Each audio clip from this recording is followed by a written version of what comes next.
Hello, in this video I will show you how to install Firefox browser on Motorola Moto G86.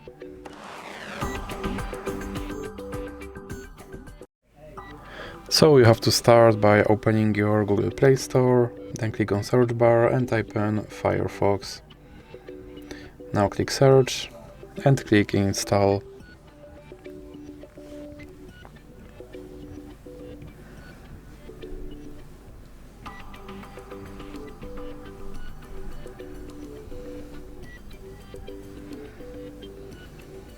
So you have to click open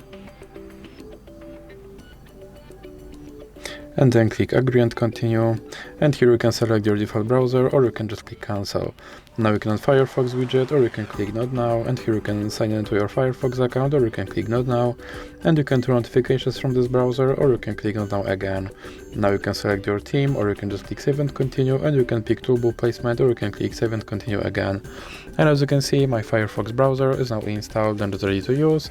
So that's it for this video. If you liked it, please remember to leave a like and subscribe.